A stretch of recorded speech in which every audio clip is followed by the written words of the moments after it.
Greetings, everyone. Thank you for joining us at Exchanging Ideas 47 Global 5G Evolution.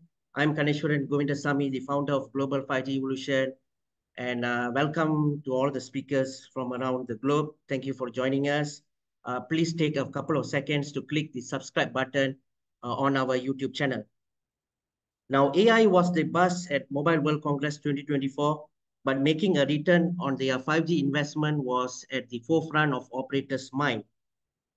Now, the convergence of AI with 5G and future 6G networks attracted the major cloud and computing providers to the event in Barcelona. McKinsey forecasts a potential 300 billion market to be unlocked if the operators expose their networks to APIs from the developer community and cloud providers. If we hear hyperscaler story, Microsoft insists that AI applications won't scale without mobile networks, and mobile networks needs to move to a more efficient data processing where AI runs on in the cloud. In reality, that means huge data farms with thousands of servers, right? So Microsoft claims it is spending more money than anyone else on building AI data center infrastructure and arrived at MWC touting recent 5 billion investment in Spain and Germany. According to Nokia, as more computing moves to the cloud and more business need that computing or close to their premises for AI-powered automations, and those solutions, the opportunities for telco to create a new revenue streams and to address enterprise needs, in addition to the traditional consumer base, and increase dramatically. So to keep enable this, Nokia is broadening the ecosystem to include the hardware and software vendors, the web scalers, SIs, and developers to create a collaborative advantage.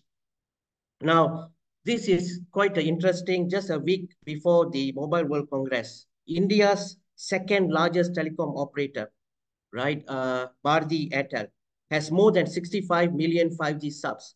And the overall contribution of 5G users to the smartphone base is still low at 15%, and it's expected to reach 25% by March 2025. And FWA and private 5G services will give them some ability to monetize, but they are still small part of overall monetization. India's CSP seems to be relying on across-the-board tariff hikes as a rule strategy for ARPU uplift, rather than differentiating 5G plans with content bundling, speed, and quality service. So one critical aspect often overlooked is the customer's perception of value. Higher paying postpaid consumers who have traditionally been the backbone of ARPU stability may find themselves questioning the fairness of paying more while receiving the same level of 5G quality as a lower paying customers. So the critical question is, where is the differentiation? And we, Global 5G Evolution, can able to advise the mobile network operators, whether brownfield or the greenfield, in how coming up with the right value proposition, the go-to-market model, and also the customer segmentation as well. Now, if we look from a telco APIs at MWC 2024, the GSMA provided fresh insights into the progress made by telcos in exposing network APIs, a crucial step towards more innovation and interoperable services. And GSMA's channel partners like Ericsson, Vonage, Nokia, AWS, Azure, Infobip is a combination of telecom cloud computing, highlight the widespread interest in API exposure. And this suggests that making APIs more accessible could benefit various industries. Nokia and Liberty Global, a Belgian subsidiary Telnet, partnered to focus on developing new use cases for 5G in the maritime industry, particularly at the port of Antwerp in Belgium. And their collaboration aimed to improve the operational efficiency and safety in the port operation using the Nokia's network as a code platform. The other interesting was the AWS and Vonage partnership, because Vonage offers a suite of APIs that allow developers to integrate functionalities like voice, video chat, messaging, and verification to their apps. And AWS AI and machine learning services can be combined with the Vonage APIs, for instance, integrating an Amazon Lex bot with Vonage APIs that can enable developers to create chatbots with advanced capabilities. Infobip is another communication platform or cloud communication platform that partnership with MNOs to launch Camara compliant APIs, and they have actually launched in Brazil and Spain. And the functionalities like number verification, SIM swap, and device location was the favorite.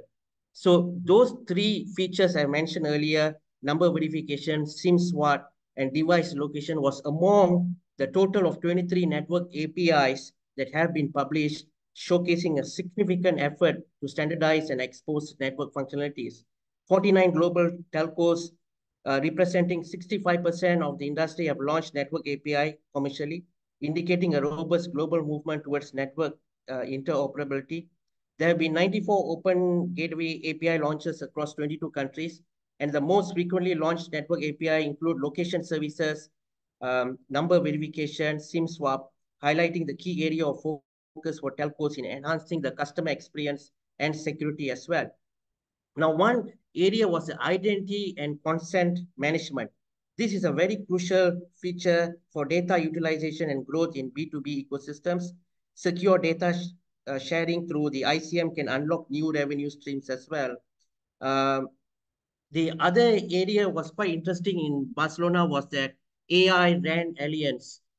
This year's MWC kicked off with the announcement of new telecom industry group, the AI RAN Alliance. With the current RAN architecture are incredibly inefficient, with operators revamping their networks, becoming more to cloud-oriented and desperately seeking the benefit from the automation and efficiencies that smart AI deployments could deliver, right? So it is very critical in that sense where uh, in terms of promoting the alliance, where NVIDIA is taking the lead in this alliance, and NVIDIA has been working on RAN system architectures that integrate AI applications and the compute and storage technology that needed to run them. NVIDIA is busy making plans with the RAN system developers such as Nokia and Ericsson. NVIDIA's argument with regards to the cost is that this kind of architecture running multiple RAN applications and AI workload is efficient and delivers the kind of TCO and ROI models that the MNOs have missing up to now, right? So lastly, I would like to stress the most impactful concept for me during the MWC 2024, where redefining value streams, monetizing mobile service beyond connectivity. As the ICT industry embraces increasingly innovative smart applications, the demand for reliable network experience will rise across multiple dimensions. Number one is guaranteed uplink speed is quite critical, quality of service, and number three is low latency, because this will be crucial for meeting the diverse needs for both consumers and industry customers. For example, one Chinese carrier in China launched a 5G live stream package, efficiently guaranteed uplink speed for seamless live streaming. And this innovative service offering helped them increase the ARPU by over 70%. In the transport sector, another Chinese carrier offered these 5G new calling service providers with real-time positioning and interaction during calls and facilitating applications like car insurance claims. And this allows car uh, owners to complete one-stop process for filing claims on online service and claim settlements in case of accidents. And this innovative service successfully monetized the B2B2C market for the carrier. So as that passive IoT is the uptrending for 2024, so as FWA, because US, part of China, Japan, Korea, and even Middle East are moving towards the FWA for 24 and 25. For more details, you can able to check on my article in the LinkedIn profile. So I think that's overall of my presentation today. Thank you so much. And let me uh, pass on to the next speaker. I would like to introduce Elena Legada from Madrid, Spain, to present on 5G radio planning tools and cartography. Over to you, Elena. And thank you very much for this opportunity. And let me start sharing screen. So now I hope that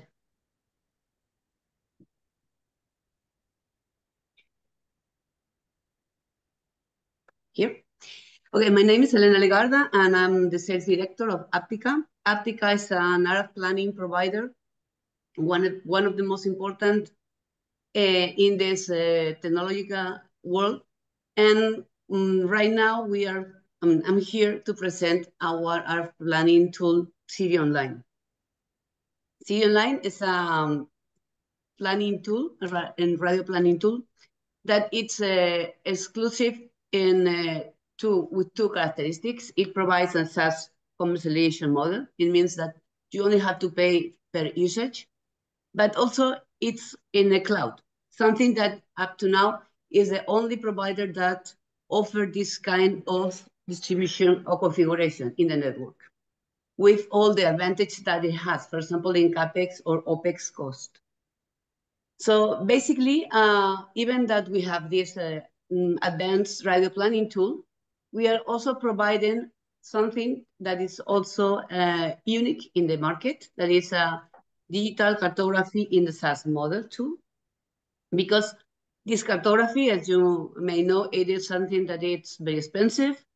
And for the next scenarios in 5G and private networks, IoT, what we realize is that this is a huge advantage for this kind of projects, because you only have, or the need is very temporary. So you have this kind of configuration in our tool that is very useful to provide you support and to provide you, let's say, a scenario in the best advantage capabilities with the lowest cost.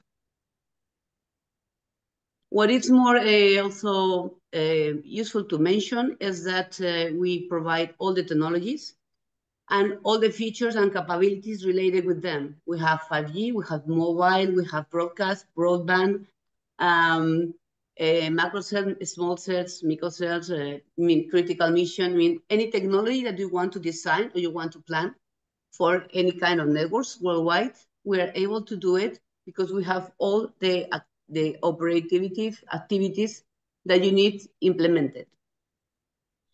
Furthermore, we are not only an outdoor platform, but we are also an indoor platform. What it means is that we are able to offer combined indoor and outdoor scenarios, and that makes a huge difference versus our competitors, because we are the only platform that provides both, let's say, use cases, both scenarios in the same tool. Something that, of course, improves the accuracy, the precision, and of course, the reality of the result. Something very important when you have to design any private network or any 5G network or any kind of indoor network.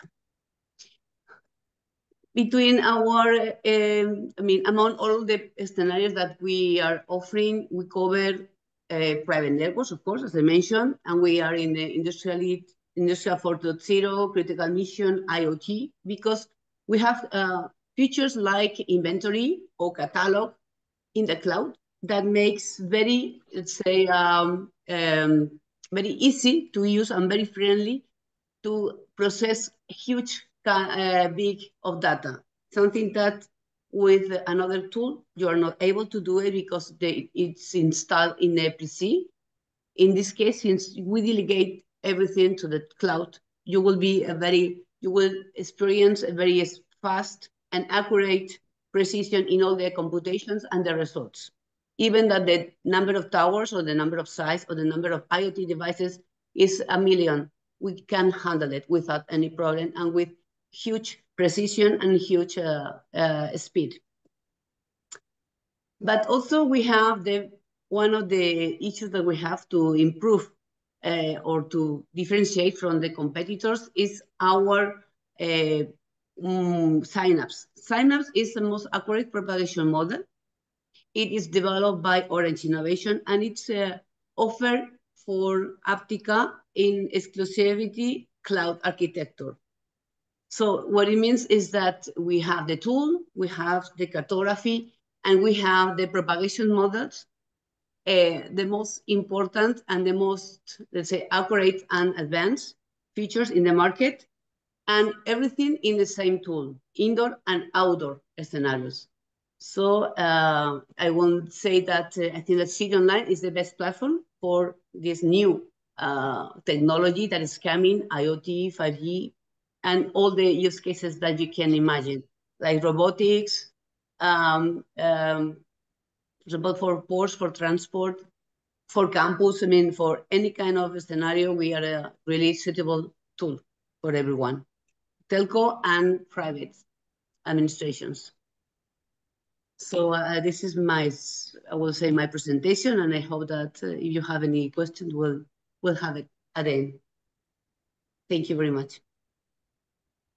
Thank you, Elena. That was brilliant. Thank you so much. I really appreciate that. Now, let me introduce the next speaker. I would like to introduce Martha Suryadi from Jakarta, Indonesia, to present on 5G integration in smart cities, advancement, challenges, and future prospects.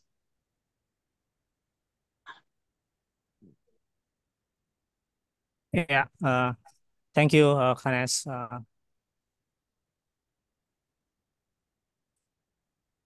Yeah, let me start my presentation. 5G integration in smart cities, advancements, challenges, and future prospects in Indonesia, especially. There is five topics in here. That is the key enablers, and then 5G integration in smart city, and the overview, implementation 5G in Indonesia, and also problem, challenge, and future prospects. Here we can see what are the key enablers of smart city. Smart city utilize technology, data, analytics, and innovation to improve the efficiency, sustainability, and also livability of urban environments. They integrate digital technologies and into various aspects of city management and infrastructure to enhance the quality of life for residents and promote the development. So we can say that connectivity is the key in the smart city. That due to connectivity forms the backbone of smart city initiative, facilitating the seamless communication and data exchange between different components of the urban ecosystem, including sensors, devices, infrastructure, and also citizens. There are some key enablers for smart city, high-speed internet, and so smart ICT, and also smart urban architecture. Also Internet of Things, AI data-driven power and energy storage, and the last is technology standardization and security. To build a smart city, there are 6 elements that can build smart city. That is smart environment, support by Internet of Things, and then also Internet of Services to support smart mobility and smart economy. Also Internet of Data to support government to collect data of people data to collect to get the survey and also to make decision from the government data. And the last one is Internet of People to support smart living, such as smart home, smart office, and others, and also smart people. So we can say that 5G technology plays a crucial role in advancing smart city initiative by providing high-speed internet, low latency connectivity to support a multitude of applications and services. 5G can enable cities to become more efficient, sustainable, and responsive to citizen needs. So what the advancement in smart city? Actually, there is so many advancement 5G implementation in smart city, but in this presentation, I want to focus on 5 sectors, that is edge computing and Internet of Things, and then augmented and virtual reality, and then autonomous vehicle and industrial robotics, and also smart grid and smart energy management, and the last one is remote healthcare and telemedicine. Does sector need more high-speed internet to support the sector in smart city? So how 5G implementation in Indonesia? I want to actually 5G services still doesn't implement massively yet in Indonesia. 5G services are only available at some special sports areas in some Indonesian big city. We can see that this is Jakarta and also a city around Jakarta. There are some spots and some areas such as BSD and also office area such as Kuningan and also living area such as Pantai Indah Kapuk and Kelapa Gading. This is the area we can see 5G used purple color. There is not so many area that has access to 5G. And how about another city in Indonesia? If we can see this map, there is no more spot that no more area that have been get they have been implement 5G network that has some spot in some city in Indonesia. It's not not so much in Jabodetabek area, Sekasa, Jakarta. Actually, we can see at Medan, Padang, Batam, and also Solo, Jogja, and Balikpapan, Makassar, and also Denpasar. This is Bali, and also Surabaya and Bandung. We can see what the implementation of 5G in Indonesia in many sectors. That is in edge computing, and also we have a national roadmap in 5G from 2021 to 2025. We have been implement on mining area in Jayapura, and also we have been implement um, uh, on public transport, autonomous public transport, and drone surveillance. And what is the problems and challenge in implement 5G in Indonesia? Actually, there is so many problems and challenges, but I want to focus on two problems and two challenges that be mostly problems and challenges in Indonesia. The first one is about the basic infra availability and also government policies. And the challenge is to find deployment models that are suitable or affordable with the customer, and also regulatory reform. As we know that 5G infrastructure hardware is mainly a combination of radio access and some spot in Indonesia also many blank spot area and that out of services of 4G network actually, and also government policies that has so many problems, especially on infrastructure projects such as political issues and also corruption cases and government law and something like that. And on deployment models, we also having so large area to coverage. Furthermore, so costly, and then Indonesia's GDP and income rate is not too high, so it's so complicated to determine the business models so that affordable with the customers. Besides that, there are still no more specific regulation that regulates the 5G network in Indonesia, as also essential technical readiness, such as the issue of frequency bands and network development is not provided yet. So what the future prospect in smart city in Indonesia?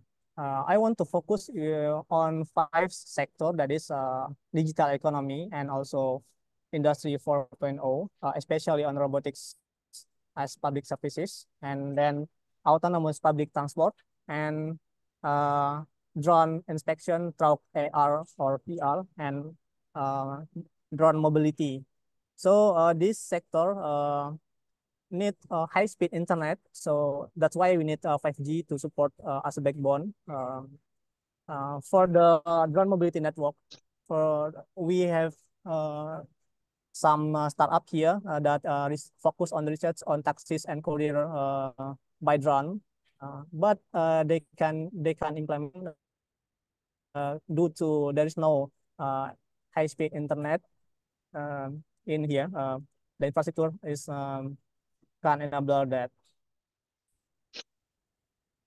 Yeah, this is some prospect for the 5G in Indonesia. The first one is for digital economy.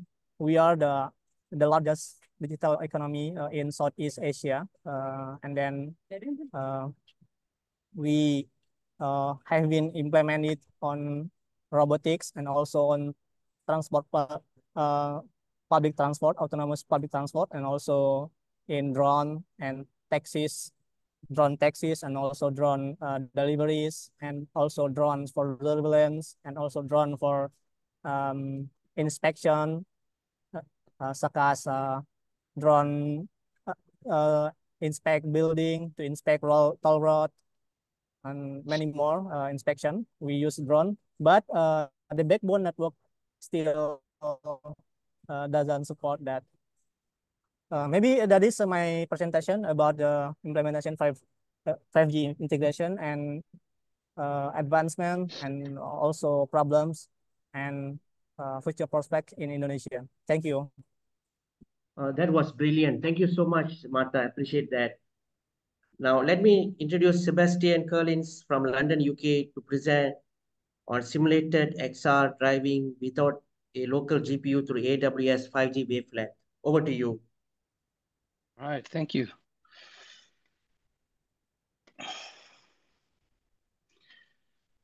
Okay. Let's see. I think I'm sharing the incorrect screen. Let's make sure we share the right one. Yeah, okay. So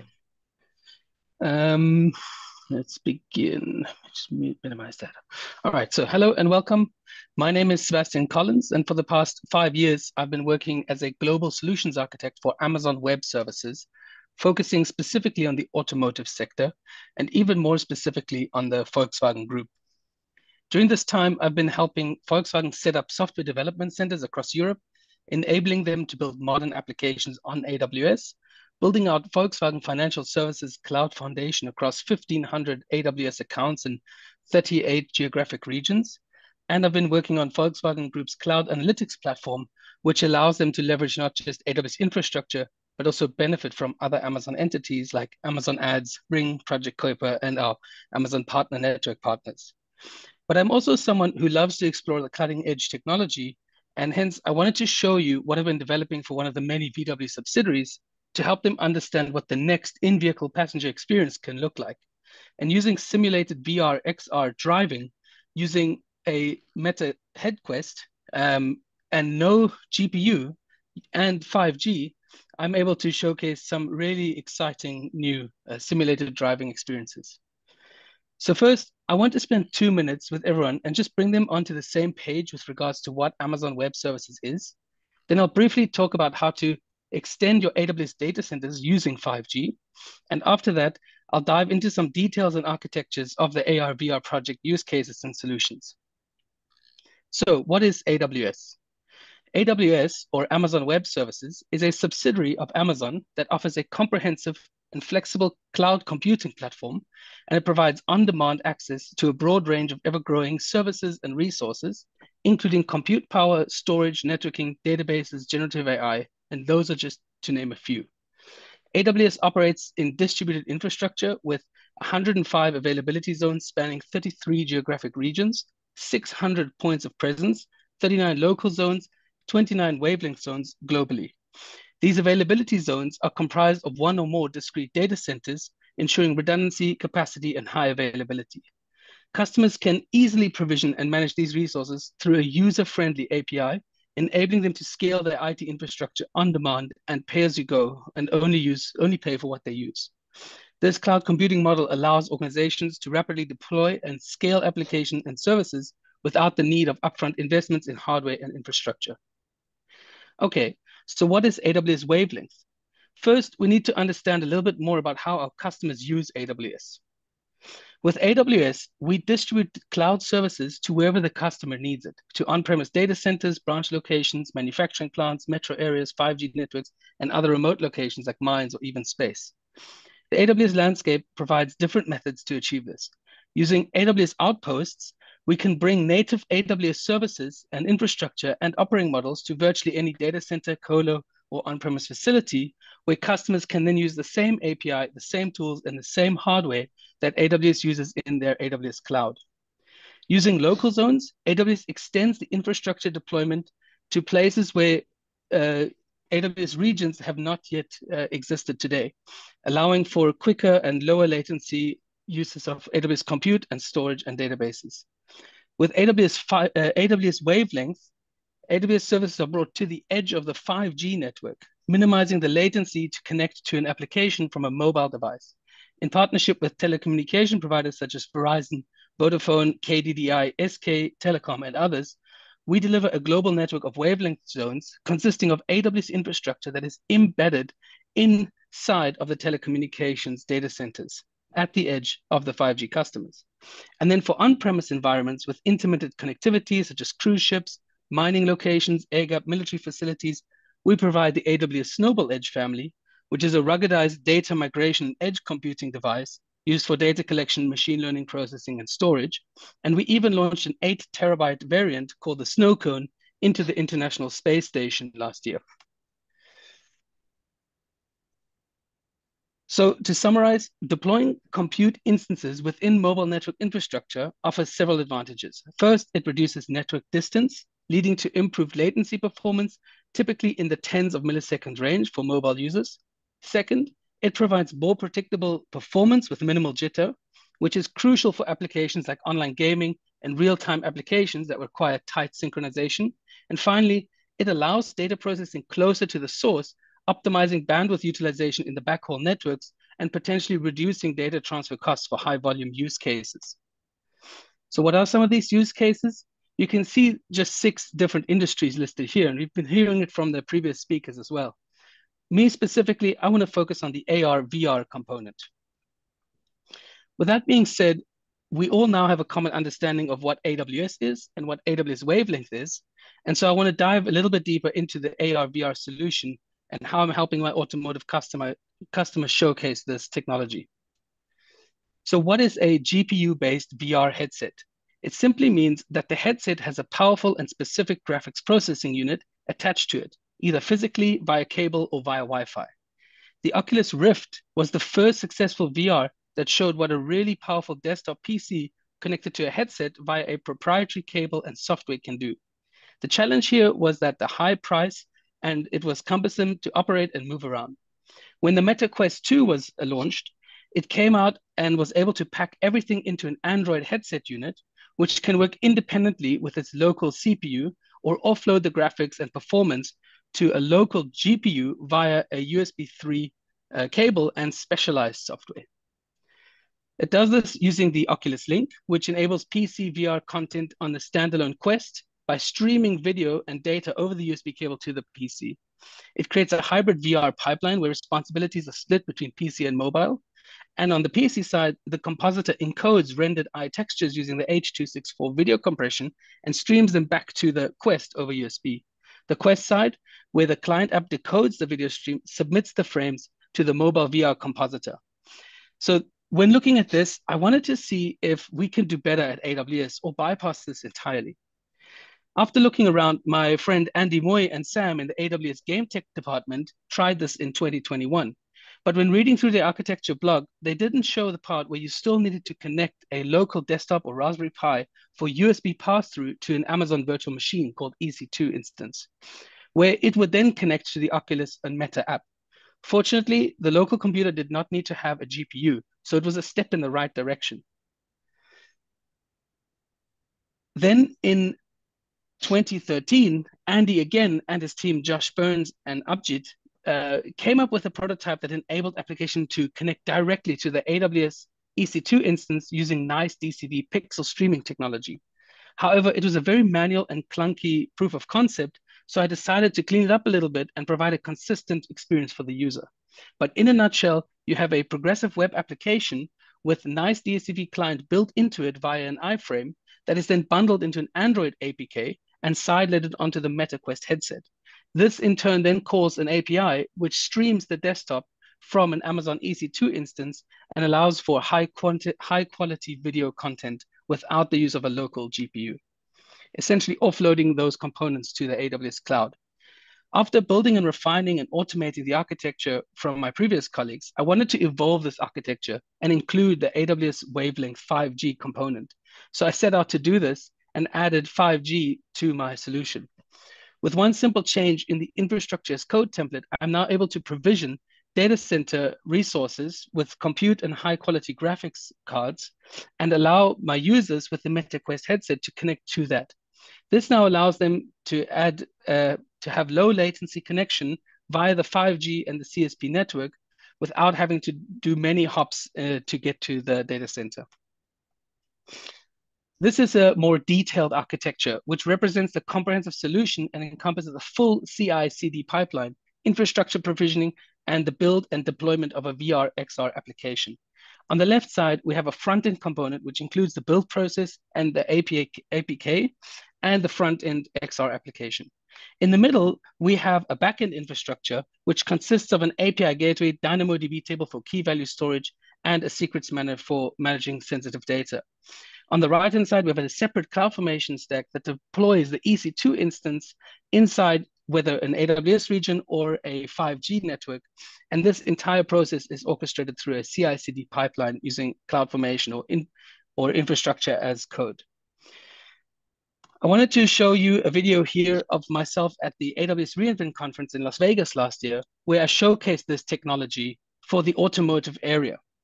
It's essentially me using the VR headset, streaming high quality video footage directly through the internet without the use of a local graphics card. With that in mind, I just wanted to let you know, if you want to find out anything more, feel free to reach out to me on LinkedIn or scan some of the QR codes. I'll be more than happy to talk to you about this. Thank you very much. Oh, that was excellent. Fantastic. Thank you so much, Sebastian. I appreciate that.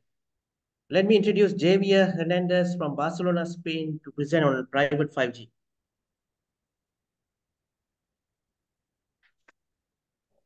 Okay, thank you. Can you see my screen? Yes. Okay, perfect. Okay, thank you all for coming today. We will cover what is the situation from moving from pilots into production when it comes to private 5G for real world use cases, specifically in the Industry 4.0. And hopefully I will be able to share some insights from Mobile World Congress and discussions with the leaders. In that sense, we will cover quickly on the 5G facts and hype. Then what are the challenges from transition from POC into production, and the key takeaways I would like you to have from this session. So let's dive in. I think that we all pretty familiar with this kind of slides, and it's for sure we all that are in the industry trust that 5G will become the central nervous system of the factory of the future. And that is because of the advanced capabilities that 5G is bringing, like time-sensitive networking, ultra-reliable low latency, precise positioning, etc. So all of these advanced capabilities has been translated into KPIs from 5G ACA, which mostly cover all of the Industry 4.0 advanced use cases. So the technology is amazing when it comes to the use cases that we are foreseeing in the future. And of course, as usually happens with new technology, there's a hype. And we have seen it in the consumer market, and we are seeing it in the private 5G as well. But the industry is agreeing that in the next probably 5 to 10 years, we'll see the maturity of the technology. So if we have a great technology, and we are seeing that in maybe 5 years it will be mature, what is happening? We are seeing a lot of press releases when it comes to deployments, but more of those are only POCs or pilots. So companies are struggling to move into production, and I would like to cover what are the challenges that we are seeing in the industry, what is this happening, and how to tackle those. So let's dive in. From my experience discussing with Industry 4.0 leaders and from Mobile World Congress, I think these are one of the most important challenges at the moment, and let's cover each one of those more in detail. The first one is So really important one when it comes to the integration with existing IT and OT networks. The thing is that when we are deploying pilots and POC, usually the scope is really reduced. So networks are being deployed as a silo and not being exactly integrated with all the existing network infrastructure, which includes firewall policies, layer 2 protocols. When it comes to industrial, those are really specific ones. The existing QoS, time-sensitive networking, etc. So moving from that silo POC into production is not trivial. So what can organizations and CSP do to improve a bit on this?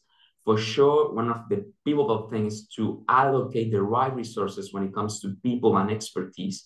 The SMEs needs to be involved from the very beginning. So the POC is defined in a way that can scale up. Of course, selecting the right vendor with the right niche expertise is also important. And from the CSP side, what we have seen is that these people talk to spend the required time in the workshops and collaboration at the very beginning of the phase of elaboration of the project to really understand the niche requirements and the technology in place. Of course, additionally, building solutions that are easy to use, kind of look and play and aware of the existing technology is also important. When it comes to the expertise on the organizations in 5G, of course, I mean, most of the enterprise customers are used to IT technologies, but not to cellular technologies. So what we have seen is that there are few issues that are reducing these knowledge acceptance. And one of those is, for instance, the knowledge silos that have been generating, because if we consider the US market, APAC, and Europe has different regulations, different landscapes, it's hard to share that information across for the organization that has a global footprint. So what can do organization and CSP to tackle this? For sure, developing a mindset and a culture of collaboration and knowledge sharing and facilitating the upskilling of their people. On the CSP side, there's a lot of education that needs to take place in the marketplace because it's, as mentioned, we're talking now about enterprise customers, not MNOs. So there's a lot of education that needs to take place, and the solutions need to be easy to use and enterprise oriented because it's different. When it comes to the value proposition, for all of us who are evangelizers of 5G, we know for sure that there are advanced capabilities such as ultra-reliable latency, time-sensitive networking, RedCap that are really good. But the thing is that, for instance, I remember in the Mobile World Congress, that was a demo for precise positioning where 8 radios were required to provide 1 meter accuracy. This is not realistic at the moment. The technology is amazing, but it's not there yet. And so at the moment, we'll need to focus on more realistic approaches when it comes to the POCs. This is building future-proof solutions, which are standard compliance, and focusing maybe on the reliability and security of the networks, as well as the mobility that 5G can provide in plant floors of an industrial site, for instance. Also, when it comes to outdoors, reducing the TCO is really important because 5G behaves better in efficiency when you compare with other technologies such as Wi-Fi, for instance. When it comes to the business, building a strong business case to be able to scale from the POC into production is pivotal. And for doing that, the right use cases need to be selected. To do so, it's required collaboration across the business, the security, and infrastructure teams alongside with the ICTs. Otherwise, during the POC time, when it's finished, it will be really hard to scale because the economics simply won't work. So focusing on the right use cases that are able to provide valuable ROI and KPIs that can be measured is pivotal. And we are seeing in the industry mainly AGVs use cases, plant flow, mobility, connected worker is a really good one. So we need to focus on these use cases at the moment.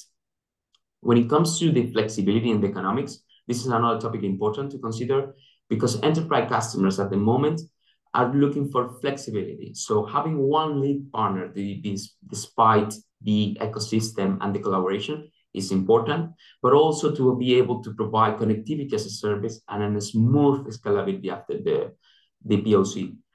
Also, reducing the entry barriers by offering OpEx-centric offers is really important. So all the three topics I think has been covered in the industry widely, so I will just quickly touch on them. When it comes to the ecosystem, as we see in this slide, is huge. We are seeing a lot of companies providing 5G solutions in different verticals and different value propositions. So for the enterprise customers, it's hard to select the right technology, the right solution, because of the pros and cons. So a lot of education needs to take place there. On the data governance, this is one of the main drivers for 5G. And at the moment, what we have seen is that most of deployments are being done on Fortune 500 and Fortune 100 companies. And then the security and privacy of the data is a must. So the most used deployment model at the moment is fully on-prem, but eventually we will probably see more hybrid and slicing deployments. On the regulation, as you know, this is an ongoing topic. We will need to follow what is going on. Next month in India, for instance, is going to be a new auction of spectrum. So we just simply need to stay current and to see what the regulation bodies are doing. So after covering these topics, what I would like to have as key takeaways is that despite the 5G hype, for sure is hyped, it's the right solution, it's the right technology for the industry for those zero challenges. And most of those challenges can be addressed by collaboration. So that's what all of us that who are in the industry and pushing and trying to make 5G a reality are trying to achieve. So feel free to reach out over LinkedIn. Here you have the QR code to scan, or over email. I will be more than happy to discuss with whoever of you are interested in this topic or any other. So thank you for your time. You nailed it, Javier. I think that is the main points. It's so important for the industry to see those pain points. Thank you so much. I appreciate that. Now let me introduce William Guerrero Robayo to present on the open and disaggregated networks for 5G. Over to you. Hi everyone, thank you. I'm sorry, I have some problems with my camera. I will try. Actually, I was fighting against him the whole morning without much success. Anyways, let me present it. So hi, my name is William Guerrero. I'm responsible for sales in Latin America for Mavenir. I don't know how much you know about Mavenir, but I will make a very, very quick introduction. Actually, we are the ones helping on the transformation of the full telco landscape. We are actually a vendor provider, a software provider, and the things that we do corresponds to, initially we started with core, you see taking advantage of the whole network transformation that is happening, virtualization and containerization. I'm having some problems with sharing it. Please let me know when you can see it.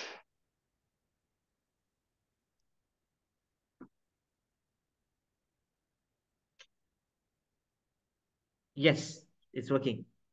Okay, so I mean, along with the network transformation, we've also been transformed over the past years. So by becoming just a software player for the messaging, then we will just started to grow to become the company that we are now with an offering that it's wide for, as the same for core, for access, for media services, for BSS, and also for multimedia services.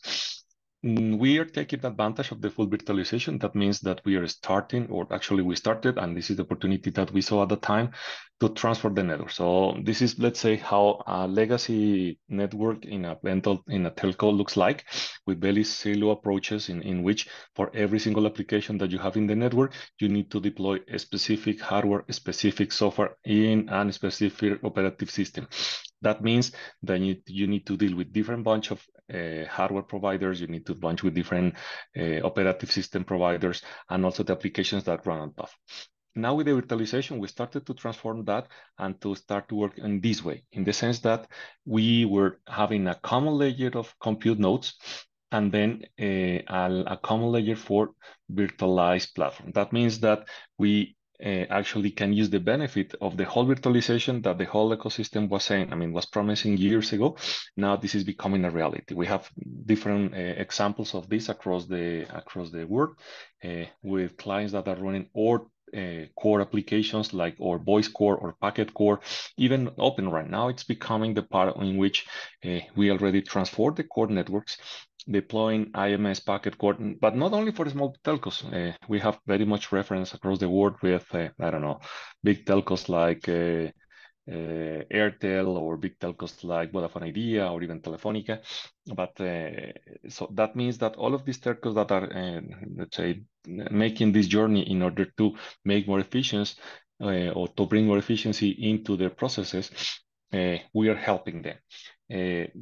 Something that it's good that we are doing at this point in time is also we are agnostic from the virtualization platform. So we have different examples about how we are running our loads in the packet core and actually in all of those applications that we're mentioning, where we disconnect, actually really disconnecting the infrastructure side with the application itself. We have examples of our infrastructure, or of our applications running on top of AWS, different cloud providers, different hyperscalers. We have also applications running over Broadcom, over Red Hat. I mean, actually you see here to the right the whole bunch of different network, the different cloud platforms that we are running in. We started, of course, with the loads on the core, because those are the ones, let's say, easier to transform in the sense that you can have it only consolidated within a data center. You have potentially up to 2 nodes and then to scale in a different layer.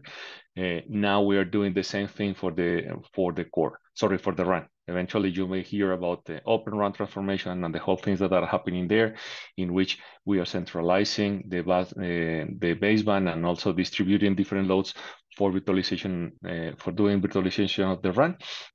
Now this is already happening. I think there is some examples, examples with very wide implementations worldwide, like for instance Dish, but this is not the only one. So this is the way that we are actually transforming the telco space. We are transforming also the way that we are providing this type of services.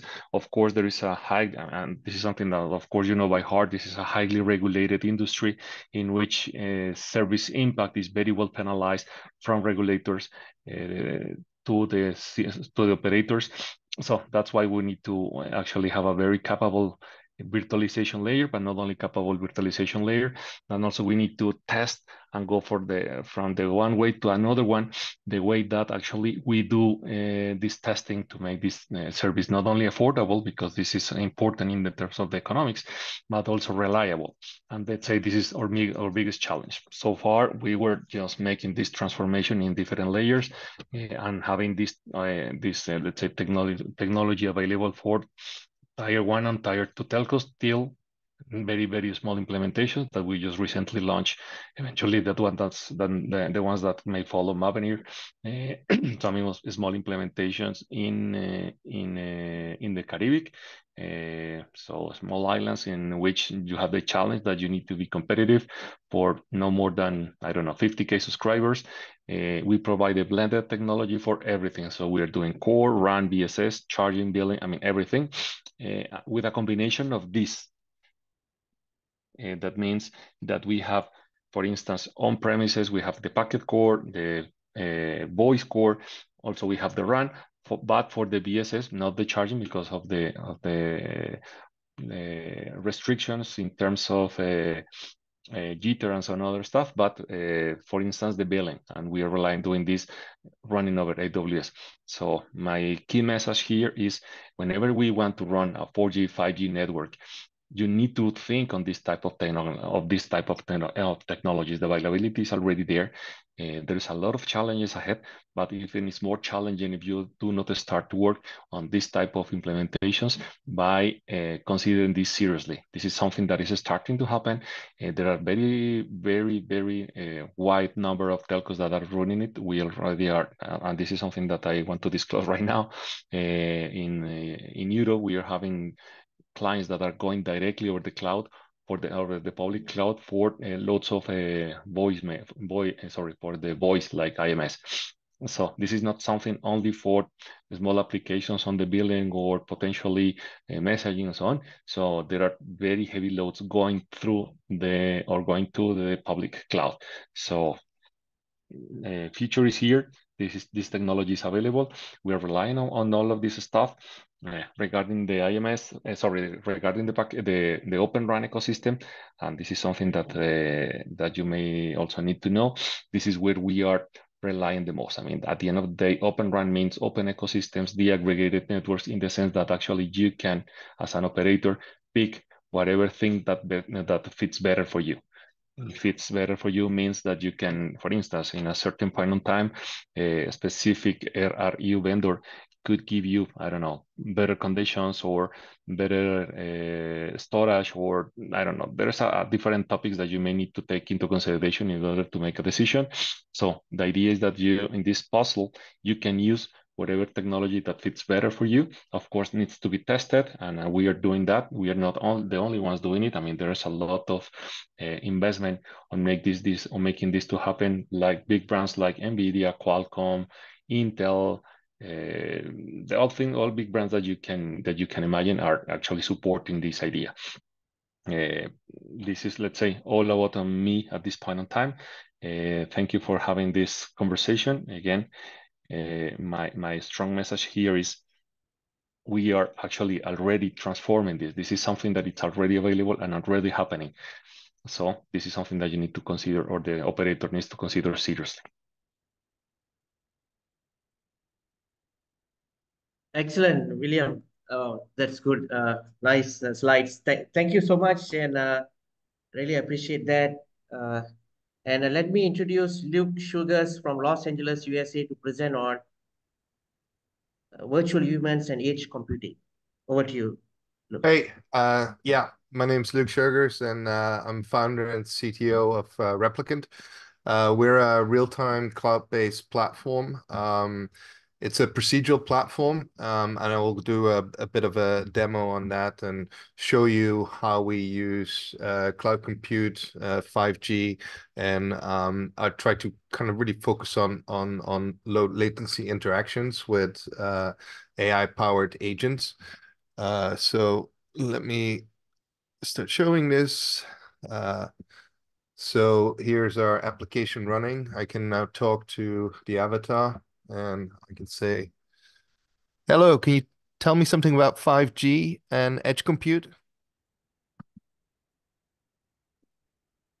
Wrong button.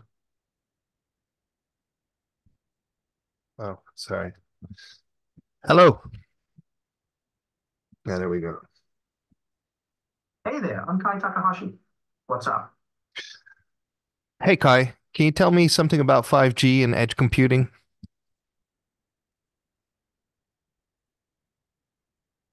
Oh, absolutely. I'd love to dive into that. So 5G is this next generation wireless network technology, right?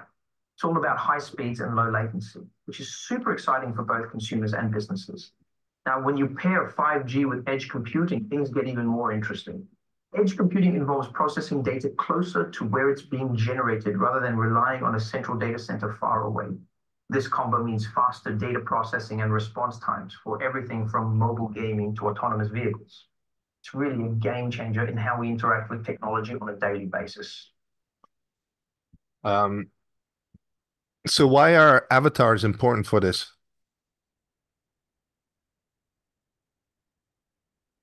Great question. So think of avatars as your personal representative in the digital world, right? With the power of 5G and edge computing, avatars can become incredibly lifelike and responsive, almost like interacting with a real person. This is crucial for things like virtual meetings, online gaming, and even virtual shopping experiences. Imagine trying on clothes virtually with an avatar that mimics your every move in real time without any lag. That's where we're heading. Avatars essentially bridge the gap between the physical and digital worlds, making our online interactions more personal and engaging. So I'll stop him now.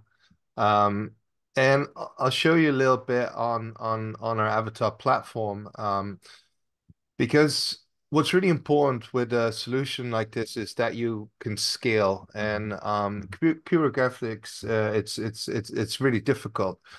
So I'll show you how we've developed a solution for that. So you see, I have this character here. As you can see, I'm switching various parameters off, and you see that it basically kind of defaults to a singular mesh with a UV map on. Reason I'm showing you is that in our system, basically every avatar is identical, and it merely kind of transforms. So even though I have a completely different looking character here, you know, if I basically change these parameters, I basically kind of reset to the same base mesh. And this is what allows us to scale, and we can basically kind of have a unified pipeline. Now, all this stuff can be, you know, swapped. For example, let's say I want to just take the skin or body of this alien character. Now I have that. Now I want to take the proportions of, you know, this blue Muppet. You see that the system receives instruction and basically kind of builds on the spot. I want to take the hair of, you know, let's say this guy here, and the outfit of this guy. You see that I've now created a completely different character. Now, the other kind of important part is on how do we interact with these. You know, AI chatbots are like one of the solutions, but we can also use basically a mobile device for tracking. As you see, you should be able to see he's now, hey, this alien is tracking my face. I can also use the webcam. So now we basically have the webcam tracking me. You can't really see his fingers too well because he's got a bit gloves on. So let me change that. You know, it's quite fantastic what kind of visual fidelity you can get out of an avatar with just a mobile phone or a webcam. So, you know, obviously low latency is very important for this. You know, we have different types of avatars. I will load a couple of different ones here. Oops, no, we'll select everything. So you can go from, like, you know, realistic to cartoonized. It can be your brand mascot. You know, it can be your travel agent, your personal teacher, whatever you may desire that to be. You know, lover or whatever the future will bring. So I'll take you, you know, on a high level mode through the system. So, you know, there's a scene building aspect where you can, you know, basically kind of add geometry. Everything is like super fast. You can basically load environments. There's a whole kind of marketplace element with this. You know, I can load a new environment. Let's say we're going to take something. What should we take? Let's take this studio here. And again, you know, because it's all, the data sits on the cloud, it's really easy to collaborate with other people. It also allows everybody to have all their files in sync. We basically create a preset-based approach. Like here, I'm going to change like some of the lighting. If I show what's actually happening in this scene, like normally lighting is quite a difficult part in 3D.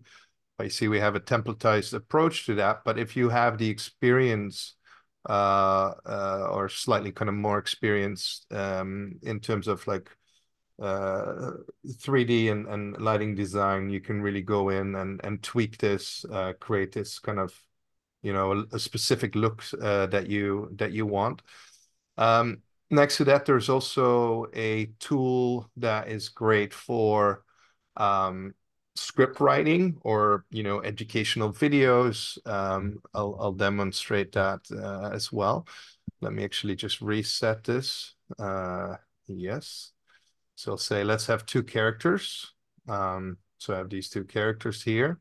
I'm going to confirm their position. You see, there's a lot of again templates that allow you to basically have a setup that will be procedurally kind of generated. So I'll say he's going to discuss what they would do with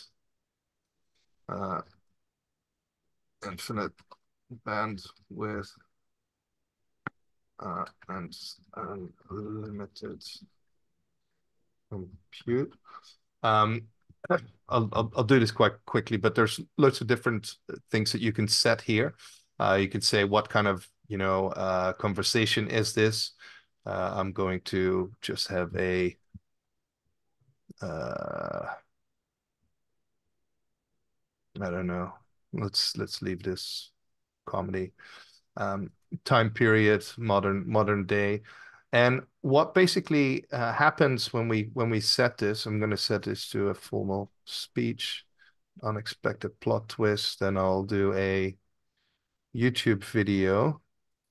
I select the model, what we're using. We support several different models. What I'll do now is I'll generate a script here.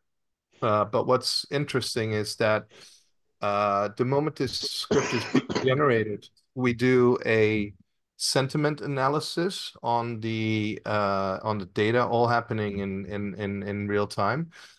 We place the cameras, and you see that these characters are you know, allocated certain sentiment that is basically using our animation library to create animation. So when I now say build this sequence, I should probably switch the motion capture off.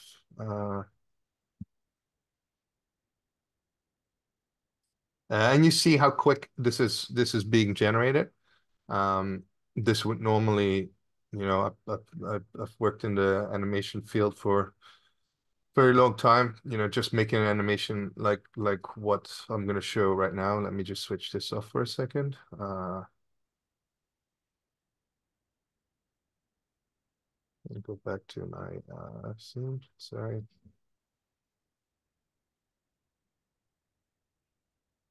So what it's built now is basically this. Imagine, Hannah, infinite bandwidth and unlimited compute power at our fingertips. What's the first thing you do? First, I'd probably stream every single movie and TV show in existence simultaneously. Because why not? While that's happening, I'd create an AI to predict the plot twists in every movie. No more surprises. So the nice thing about a procedural system is that at any moment in time, I can go back, you know, if I want to replace her for a different character, that is not a problem. I'll literally either just load a preset, or I can actually go in and design, you know, maybe I want to have a different hairstyle, different color, whatever you may want. Might want to have some different shoes, you know, different jacket or different color, whatever. And when you go back to your animation, everything is automatically updated. Imagine, Hannah, infinite bandwidth and unlimited. Probably stream every single movie and TV show in existence. And the same is with like you know, like an environment. If I want to change the environment, I can just load something, you know, let's load something different. Broadcast studio.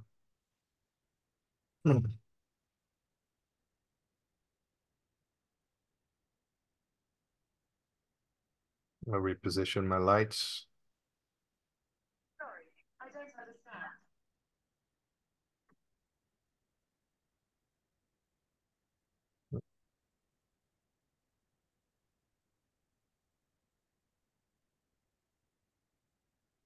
The lights need to be here.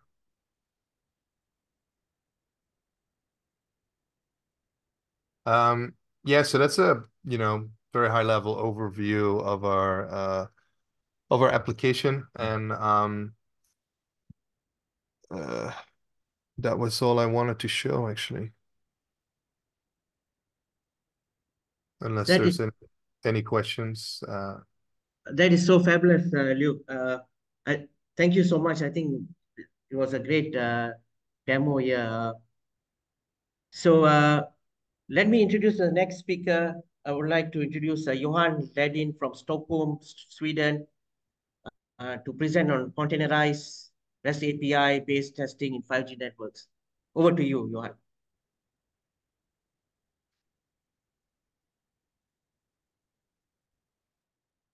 Sorry, just need to unmute. So, hello everybody. Yeah, so I'm going to talk a little bit about, I think, touch upon a few things that others have already talked about here also, which is one is about about REST APIs, which is a real enabler for 5G networks. And just a little bit about Emblasoft. What we do is we provide software for testing 5G networks along other things. So everything from 5G, 4G, IMS, and some of the services that we've seen also in other presentations. What I'll give is just an example today of a project that we have been working on and where we see things are moving towards with 5G testing, and especially referencing to REST API-based and containerized type testing.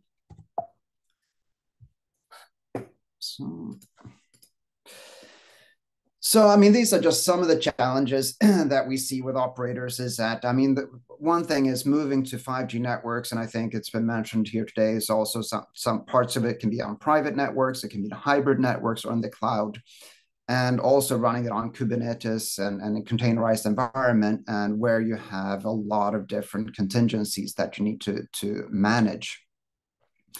And to do so, I mean, this is just examples of things that we've seen, and for instance, in a project where OpenShift gets upgraded every 3 months, the network functions every 6 months, and then the hardware itself gets every 2 years. And within this process, we really need to then ensure that everything runs smoothly and is continuous, and thereby have to do testing on these networks. So these are some of the things that we've come up with around this, where what you need to test is, I mean, everything from onboarding of new setups. So especially if you're doing private networks or slices, which can be sort of more instantaneous configurations. And of course, doing functional testing versus 3GPP, scaling and performance, interoperability. So if you have multiple different vendors in a network.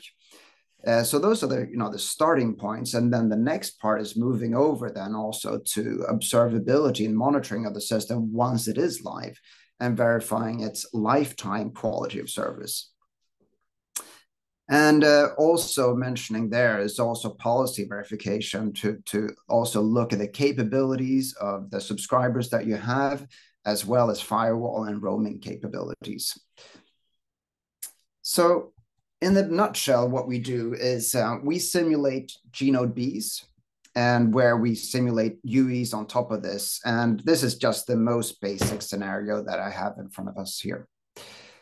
So we simulate both the UEs registering on the network, and then as establishing a PDU session and running traffic over the 5G network. And at the same time as we simulate that, we also control the N6 interface, so the data network, so that we can simulate both UDP data as well as web servers, depending on application that you want to verify.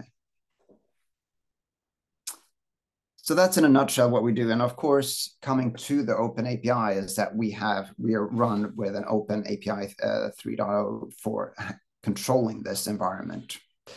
And so the example is here that we've been running with, we are doing a project together with Telenor Research. which is a multi-supplier environment for native 5G core. And as you can see, there are different suppliers of different elements here. So you can see Casa Networks, Enea, and Oracle are part of this project as well. And in addition to just the elements, they are, of course, controlled through orchestration through Red Hat and through Nokia. And then on top of that, we also have firewalls to enable services or restrict services for security purposes. And where we fit in this is, of course, we simulate the network testing, so the 5G network or the 5G Node B, and also simulate the internet side to verify end-to-end services.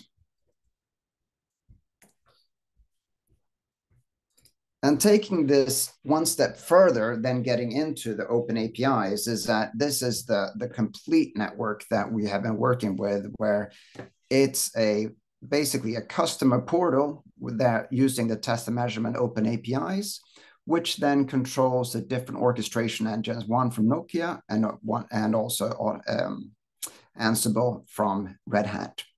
And within this, then we can be controlled, and all the other elements can be controlled, so that it's one-stop shop for the customer portal using the standard test and measurement open APIs. And this is where we then come in and can be controlled also through the REST APIs. But with this, there also, with everything, you need building blocks, you need a base to work from. So where we're coming in is that we need to ensure that we are also, we can work in this environment, and that's not only being controlled by REST API.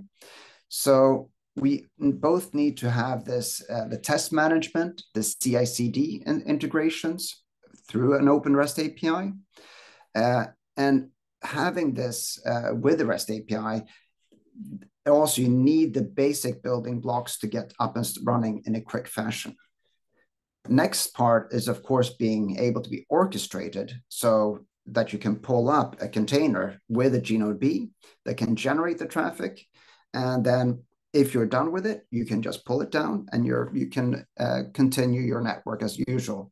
Or you can leave it up running and just do continuous testing of the network. So like a slice, especially when it comes to critical communication, if you want to verify like a military slice continuously, that you have the ultra low latency that you're requesting. And then, of course, with that, we also need to feed this information out from our system.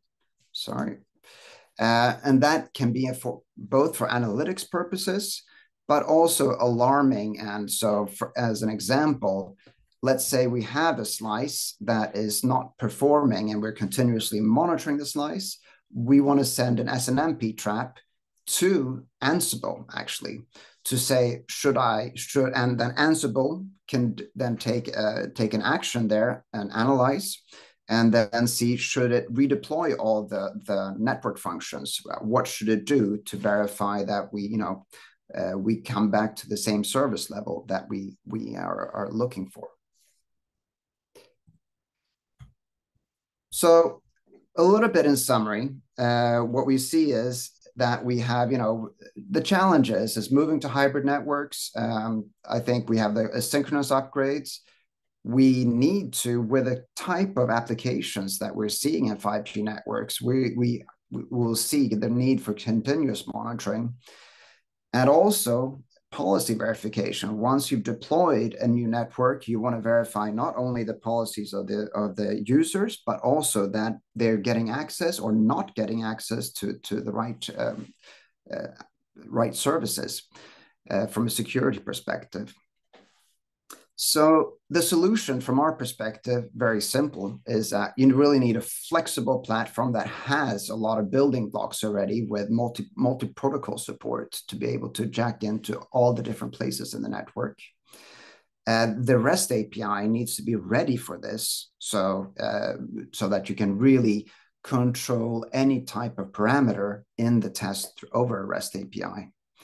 And lastly, we need to then, of course, integrate with a whole environment of, for instance, the test and measurement forums, open APIs. So for both control orchestration, and as well as for the outputs, for the analytics and alarms to create an automatic fashion of managing these networks also.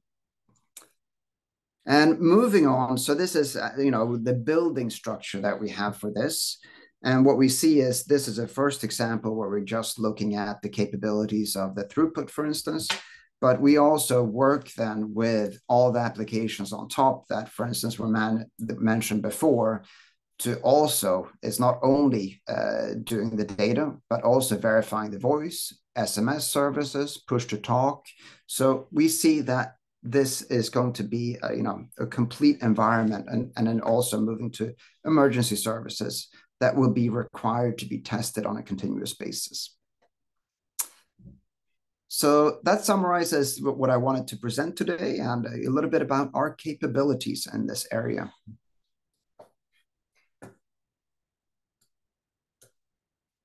Brilliant stuff. Thank you so much, Johan. I appreciate that. Now to the last speaker, let me introduce Azam Beg from London, UK, to present on 5G monetization reality and what to do about it. Azam, over to you. Thanks, Ganesh. Nice to meet you again. Nice to meet the whole panel list here. Ganesh, if you can please pass me the right to share the screen. Just 1 second. It works now. Thank you.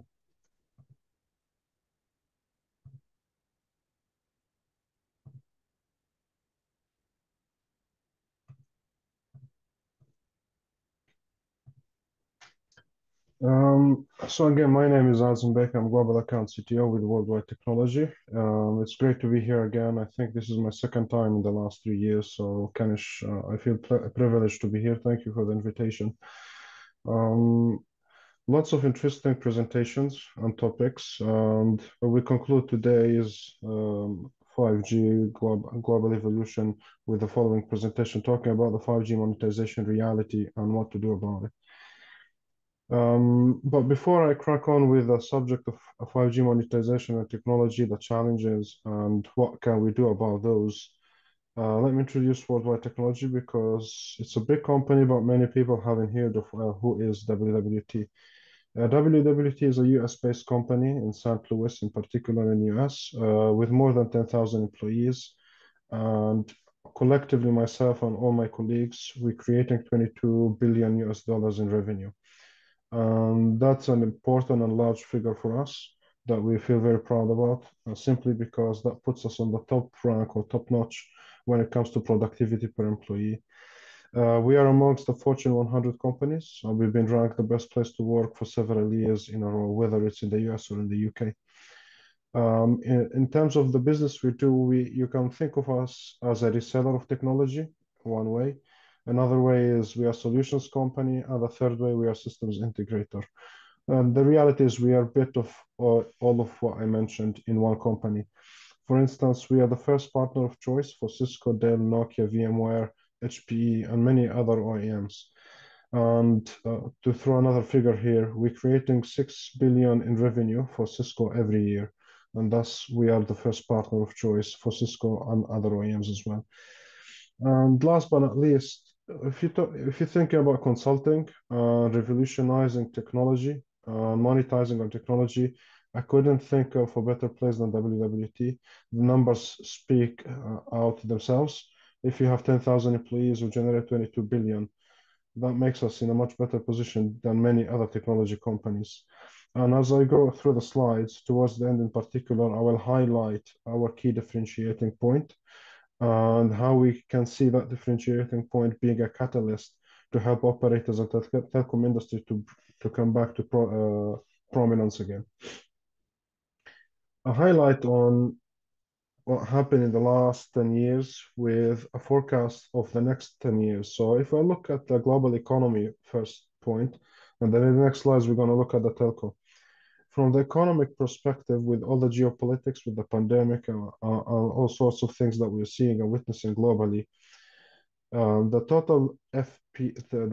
total factor of productivity growth dropped down, and that comes and gets calculated from the labor quality and labor quantity, plus the capital contribution. And if there is if this it has kept dropping over the past 10, 20 years, and also it will keep dropping in the next 10 years. This is a large hazard for the global GDP and the global economy and global stability. Goes with that hand in hand. And this is important to understand, because as we go through the slides, we're going to understand how we can better monetize the technologies and which markets to penetrate first. The emerging economies, such as, let's say, South Africa, China, India, Brazil, Latin America in general, these emerging economies are being are seen as the potential markets for growth of any technology. And their contribution to the global domestic product is seen to be raised, or to have risen to 61%. If we look at the inflation, every individual on this planet got impacted by inflation, whether we live in the UK, Europe, US, GCC, Asia, everyone got impacted by the inflation.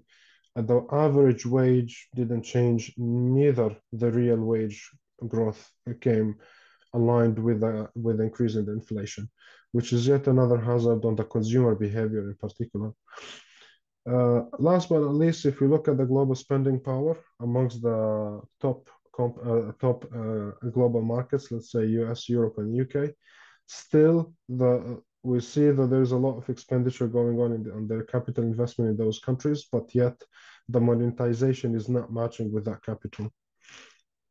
If from that global economic outlook, if we go deeper into telecom performance, how did the telecom economy perform in the last 10 years and how it will perform in the next 10 years? As you can see on the first screen here on the left of this slide, you can see in the last 10 years, from 2010 to 2020, the hyperscalers really massively outperformed all the telecom industry put together.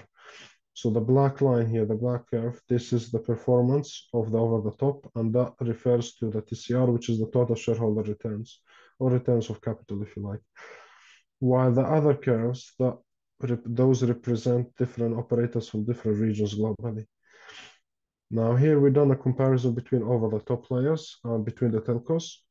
On the right screen here, we're going to look at the TCR again, but we're going to compare the telecom industry with other non-telecom industries, whether it's a healthcare, it's industrial, financial, consumer, and others. We would see also that other industries, unfortunately, outperform telecom massively. And really, then you start asking yourself a question, what's the future of telecom? What should we do? What will happen? How should we react? Really, the telco leaders really need to react to this promptly.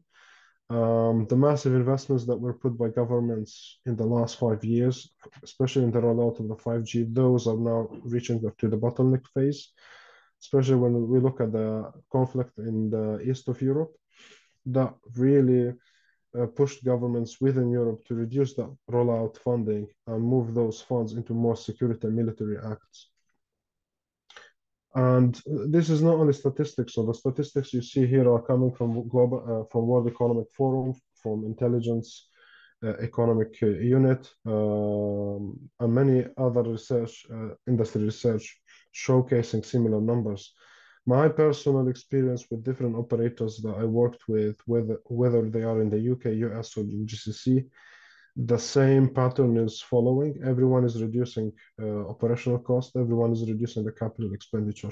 And yet they're expecting to have at least some sort of return of investment in their 5G networks. What does the future forecast have for telecom in the period between 2022 to 2030, meaning in the next, well, we remained with the 6 years. So despite that the market size for telecom is much larger than the market size for over the top, and that's predominantly because telecom is asset-heavy industry, while over the top is fully based on software. But it's important to be mindful of the compound annual growth rate. For telecom, in the next period, the next 6 years, we are looking at the compound annual growth of 6.2%, much larger compound annual growth for over the top in the next 6 years, which is nearing to 25%. And that gives us an indication that really the era behind or beyond 2030 is going to be deterministic for our industry. Rather, I would say it's actually from now. Telecom needs to wake up and do an expedition or an acceleration of digital transformation. We need to look into different means on how we can actually start gaining money and making money. Why happen what happened to the telecom? So besides the over-the-top players being smarter than telecom in reaching out to the consumers and enterprises, applications that you all know like Uber, Bolt, Netflix, YouTube, and so on, they managed to reach to the consumer and disrupt the market very quickly. Telcom are still lagging behind. Telcom still thinks in that old-fashioned way. Everything is about infrastructure. Everything is about voice and data. While the reality, this thing actually changed. So the top problems or top key challenges that I personally see for monetizing 5G is we have the technology, we built massive MIMO, we built SDN network, NFVs, containerized functions, we built network slices and so on. The technology exists, but the business side of it doesn't exist. We don't have the use cases or the 5G applications. We are not able to sell those. We don't have a market yet. We are yet to create the market. So we put the capital, we build the capabilities, we don't have the market. The second challenge is a lot of legacy systems, legacy business profile, legacy business model, interfacing, interacting, working with legacy pricing lists, commercial models, and so on. Anything that you think of is legacy.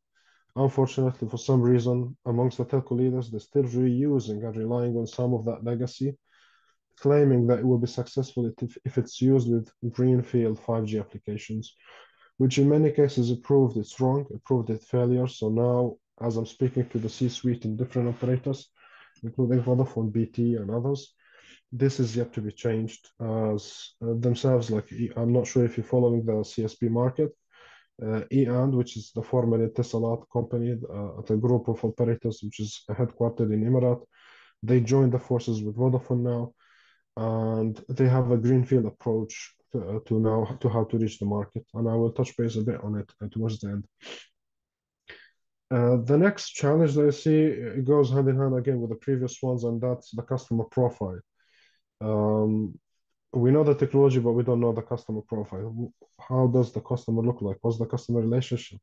What's their behavior? What's their expenditure? And so on. This we lack in our CRM systems. We lack it even within our organization and the know-how. And finally is the skill set. New business models, meaning requires new types of sales, new types of engineers, DevOps engineers, developers, and so on, which we lack massively in our industry, in telecom industry. And a lot of these challenges, the four of these, I can say comfortably that in most of the discussion that came up, they're the same challenges, traditional challenges among all the operators. So how are we going to resolve, or how are we going to use those challenges as a catalyst to help monetize the 5G technology and any kind of technology that comes after the 5G? So at Worldwide Technology, in the last few years, we invested more than $500 million in building labs. Collectively, those labs, what we refer to as Advanced Technology Center, they're all based in St. Louis, US, but can remotely be accessible from any location at any time. The beautiful thing about these labs is that you can look at those as a center of innovation, both from business perspective, also from technology perspective. We have more than 200 vendors and OEMs, more than 300 rack capacity, and more than 20,000 virtual machines running on 5 different data centers in St. Louis. You can think of the different solutions. Let's say if you have private wireless, you have edge network. All these kind of capabilities and solutions, they come packed in one box with different flavors, and they can be shipped not only to the telecom, but to the telecom customer, to the enterprise, with an accelerated time to market, already tested. So what it means, actually, if you look at it from the operator perspective, they don't need to invest those millions of dollars. They can come back to WWT, they can test the technology from technical point of view, and they can test it from the business perspective. Will this technology attract customers? If yes, will they sign contracts with me based on this? So the customer comes and signs the contracts, let's say private wireless, before this technology is even being adopted by the operator. They can test it on our labs. If it proves successful, it proves momentum with the clients, it starts generating revenue. then it gets sold to the operator or to their customer.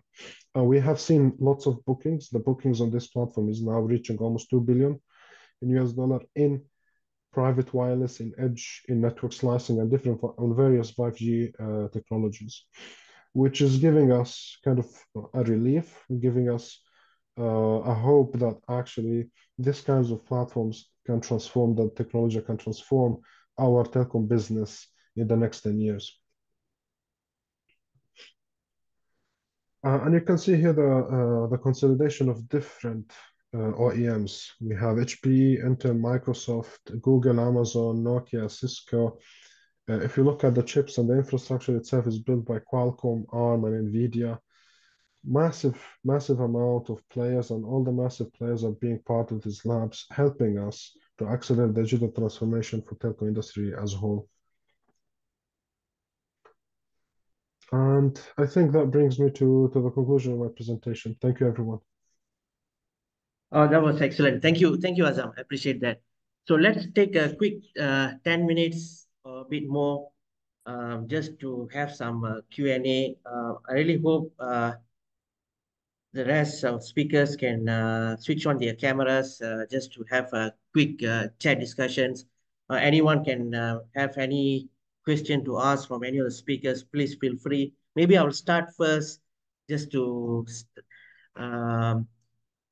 understand about the Mobile World Congress 2024. I just wanted to have a quick feeling of your understanding, how is the market condition is going on based on the exhibitions in MWC 2024.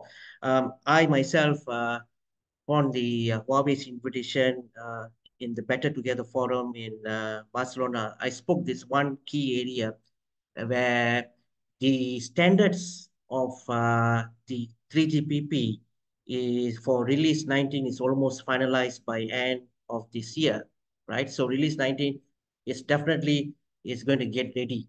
However, the release 15 has been started to commercialize. So that means there's a huge gap between the release 15 to the release 19. A lot of them, or the industries or the mobile operators, keep saying, yes, we are doing pilot projects, we are testing, it's fabulous, interesting, but there is no much of demand in such, right? So number two is that obviously 5G is very much to industrial driven or rather than a consumer driven. So are the industries are ready? Are the enterprise ready? JV have really clearly mentioned about the pain points of the enterprise market. Azam have mentioned the industry focus of new customer types is really needed, right? Look, you have fantastic demo on in terms of the avatars and everything. That will be a fantastic for the entertainment market, everything.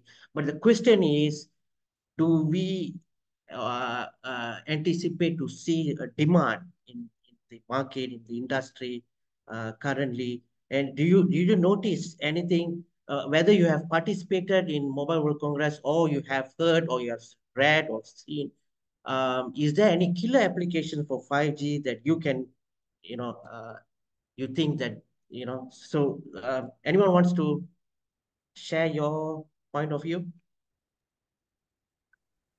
Yeah, I mean, we've been developing for 5 years and only launched like a couple of weeks ago.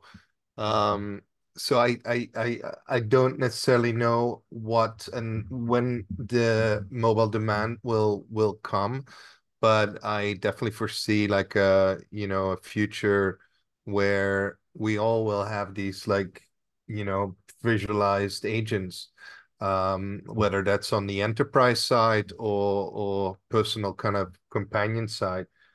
We see a lot of inbound from in-store support and so on. I focus heavily on entertainment because I think it's it's a fun kind of industry to work in. It's also a bit more forgiving when it comes to creating AI systems. But yeah, I mean, I think the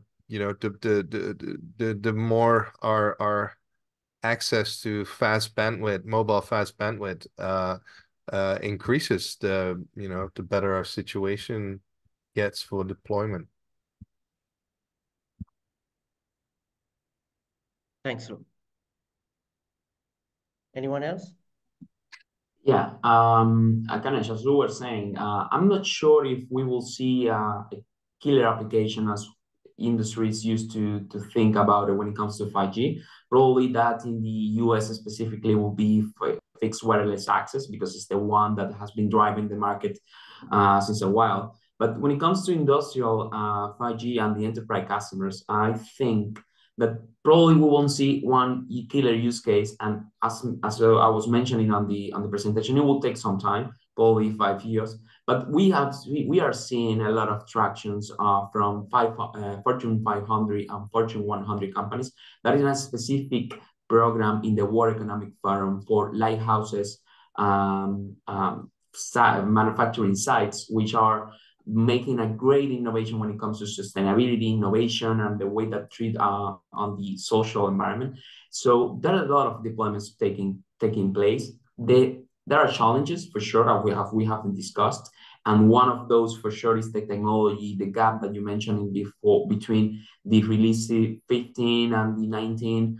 Also, the 5G core vendors, for instance, are more agile when it comes to implementing new features because of software-based, while RAM vendors are struggling a little bit more to have those in place.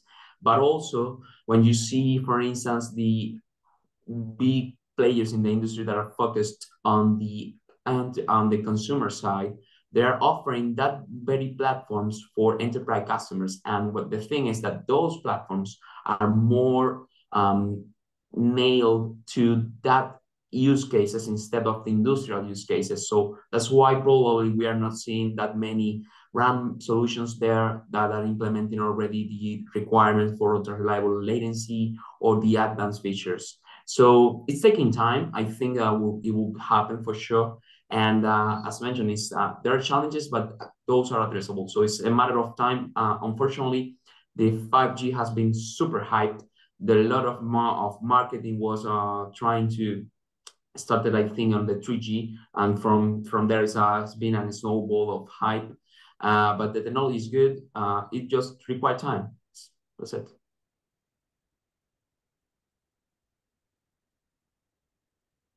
Anyone else?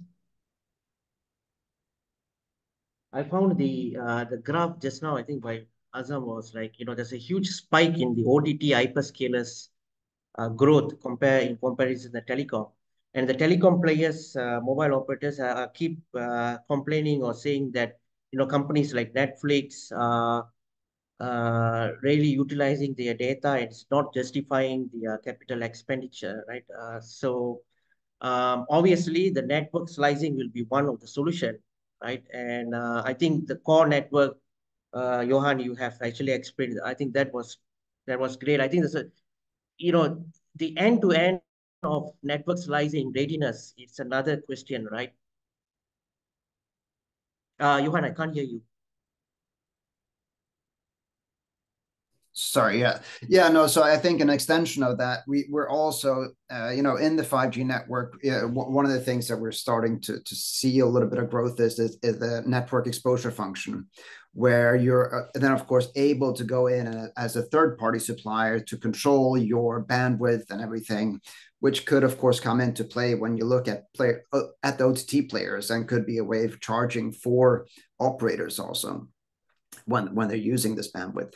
So this is we also see as a next step in our next step of testing with Telenor Research is going to be actually doing this network exposure function, verifying the integration between the network and the network exposure function for third-party applications.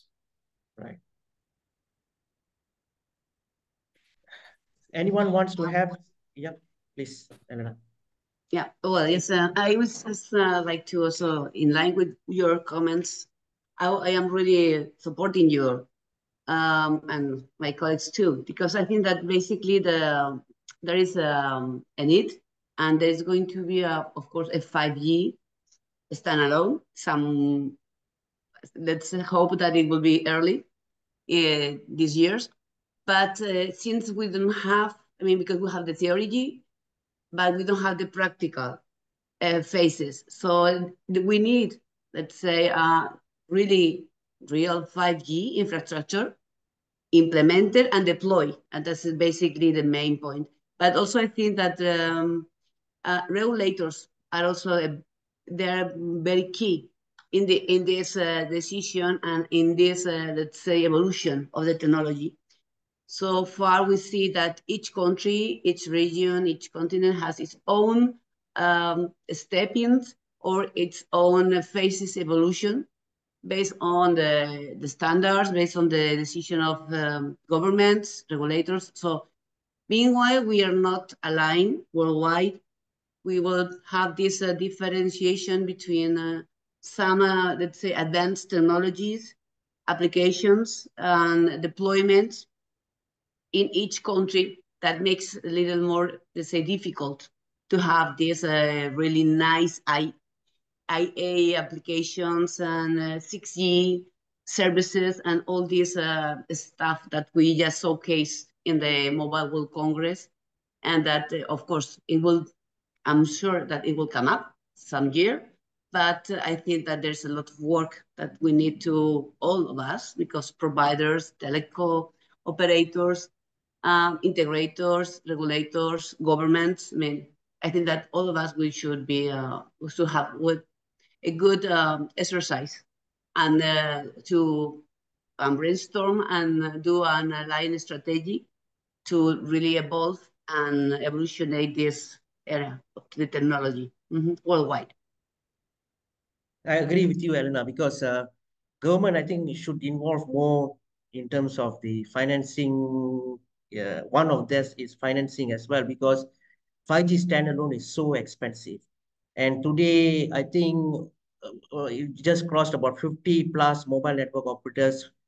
Of the 250 have deployed standalone, right? The rest, balance 250, are still non-standalone. And non-standalone, you can't able to experience the real features of 5G, right?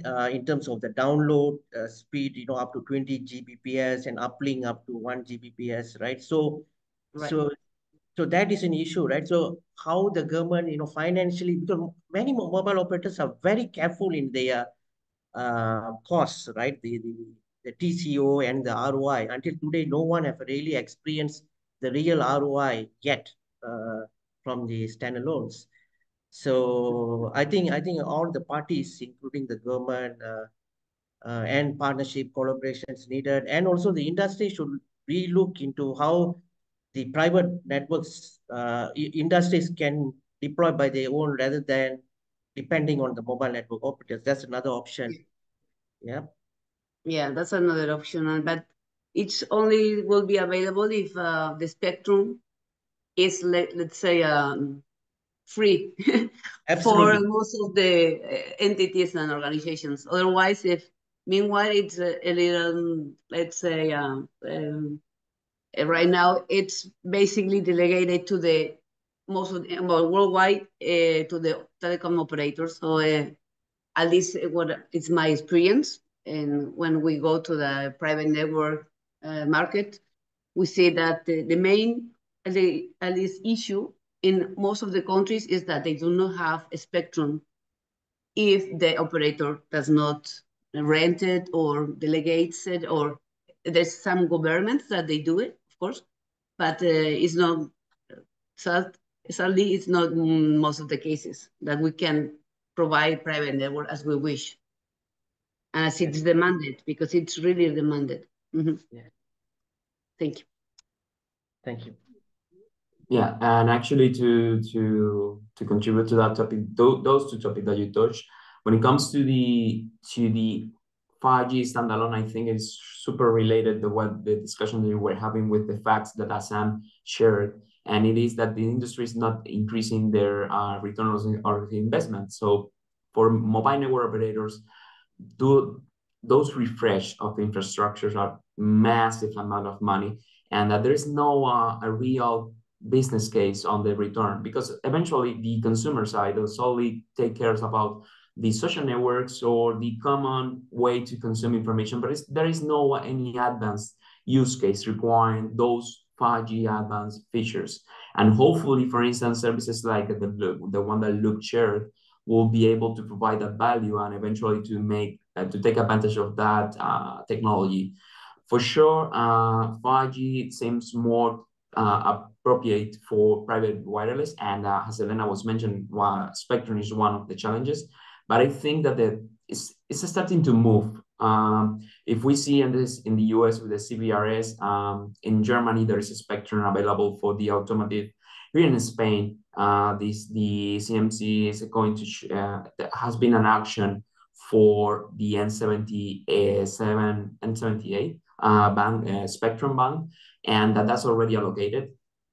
India next month is going to auction new spectrum, and it's expected that some spectrum is going to be allocated for enterprise customers.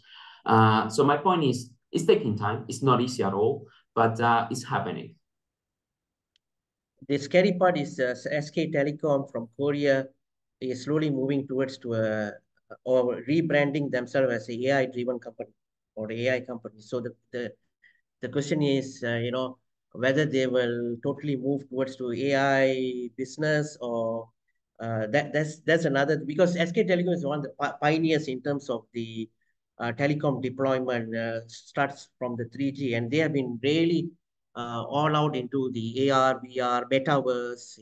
Gaming is one of the leading as well. So they also are pretty cautious in terms of the deployment. They couldn't able to focus on the 28 gigahertz millimeter wave because that was almost like a failure for them. And now I think the government has given license to other players to look into the millimeter waves. So it's quite interesting to see how things are changing. Are the mobile operators moving towards beyond connectivity? The automotive industry is another area. Software-defined vehicles is another concept that is coming into the picture. Some of the telcos are moving towards cybersecurity business as well. So it's quite interesting to see a different level of things coming up. Anyone has anything to say here? If not, thank you so much. I really appreciate to all of you. And let's keep in touch. This video will be uploaded on YouTube channel within a couple of hours, and we'll start promoting for the next 1 month. And I really appreciate and so grateful to all of you. Thank you so much and have a nice day. Thank you. Nice to meet you. Bye-bye. Thank Thank you. you. Bye. Bye.